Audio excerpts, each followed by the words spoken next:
जोड़ के बेनती है, प्लीज़ इसको ठीक करवा दो। इतने खड्डे हैं, ऐसे लगता है कि सड़क नहीं है, खड्डे के अंदर इतनी सी बस सड़क है।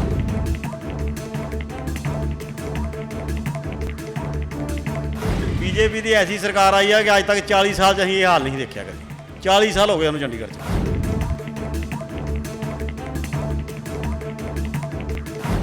इन्ना मंदा पहले जो सरकार थी उसकी अब तक होया ही नहीं कभी ये हालात।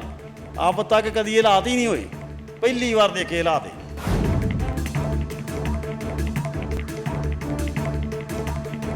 बारिश में तो और मुश्किल होती है। बारिश में कि रक्षे पलट जाते हैं, चोटां लगदियां लोगों को। इतना मंदा हाल कभी भी देखा नहीं 40 साल पहली बार देखा।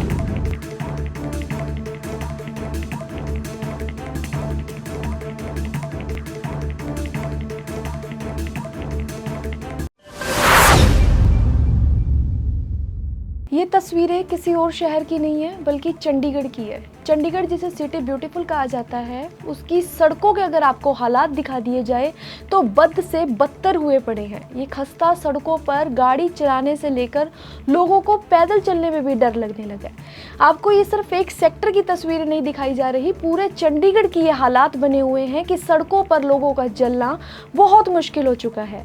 आप ये तस्वीरें देख रहे हैं जिसमें जगह जगह पर खड्डे हुए पड़े हैं। इन गड्ढों में बारिशों का पानी जो है जमा हुआ पड़ा है, जिसकी वजह से बहुत सारी बीमारियां भी फैल रही हैं और लोग जो है परेशान हो रहे हैं। आपको दिखाते हैं इस रिपोर्ट में सिटी ब्यूटीफुल चंडीगढ़ का हाल। सिटी ब्यूटीफुल कभी अपनी सड़कों के लिए जाना जाता था, जबकि अब हमारे चुने हुए नुमाइंदे और अफसर इस सिटी ब्यूटीफुल को बिगाड़ने में कोई कसर नहीं छोड़ रहे। शहर की सड़कें बदनुमा दाग की तरह सिटी ब्यूटीफुल को बदसूरत बना रही हैं, जबकि किसी को इसकी कोई फिक्र ही नहीं है।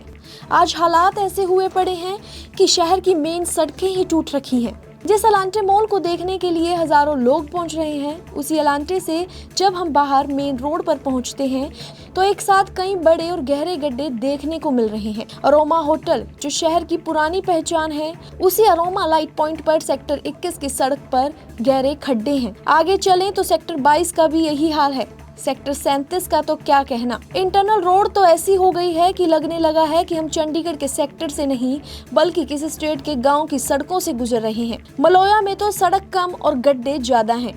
ऐसा ही नजारा आपको डड्डू माजरा गांव और कॉलोनी की रोड पर दिखेगा। सेक्टर 19, 20 सेक्टर 1 से 10 जो VIP सेक्टर माने जाते हैं, वहाँ भी इंटरनल रोड के हालात खराब हो चुके हैं। इतना ही नहीं, खुद मेयर हरप्रीत कौर बबला के वार्ड में भी सड़कों पर गड्ढे दिखाई दे रहे हैं। शहर के इकलौते इंडस्ट्री एरिया चाहे फेज 1 हो या 2, यहाँ की सड़कें तो पंजाब हरियाणा के फोकल पॉइंट से भी ज्यादा खराब हो रही हैं। सेक्टर 56 हो या सेक्टर 41, गांव हल्लू माजरा हो या अटावा, पूरे शहर की सड़कें टूट चुकी हैं। जगह जगह पर गड्ढे हैं और अफसर बेपरवाह। शहर में मेयर BJP का है और MP कांग्रेस का।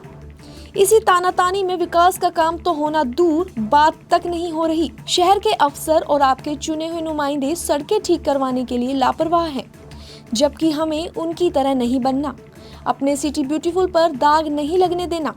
चंडीगढ़ दिन भर की अपील है कि आपको अपने आसपास अगर कोई सड़क पर गड्ढे दिखे तो कुछ पत्थर या मिट्टी खुद भरें, ताकि कोई गड्ढों के कारण कोई हादसे का शिकार ना हो। सभी से निवेदन है कि आगे बढ़कर इसमें काम करें। आप आगे आएंगे, खुद गड्ढे भरेंगे। शायद बंद कमरे में बैठे अफसरों और हमारे चुने हुए पार्षद भी नींद से जाग जाएं और सिटी ब्यूटीफुल की सड़कों पर लग रहे बदसूरत दागों को हटा दें। इन दोनों नया चलन शुरू हुआ है। अफसर और पार्षद कहते हैं कि हमारा खजाना खाली है, निगम में पैसा नहीं है। हमारा सवाल है कि इसमें पब्लिक का क्या कसूर। पब्लिक से टैक्स लेना तो आप लोगों ने बंद नहीं किया, क्योंकि नया व्हीकल लेते हैं तो पब्लिक रोड टैक्स देती है। तो ऐसे में उनका पूरा हक है कि शहर में अच्छी सड़कों पर घूमें, न कि अफसरों और पार्षदों की बहानेबाजी सुने। अगर टूटी सड़क के कारण किसी की गाड़ी को नुकसान पहुंचता है तो वे सीधा कोर्ट में सरकार के खिलाफ हर्जाना तक मांग सकता है।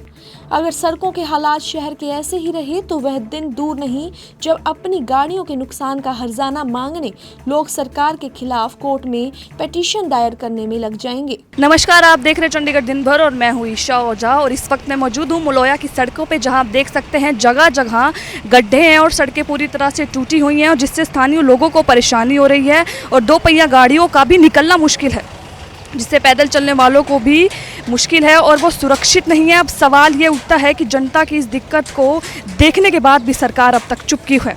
आखिर कब तक लोगों को ऐसे ही परेशानियों का सामना करना पड़ेगा।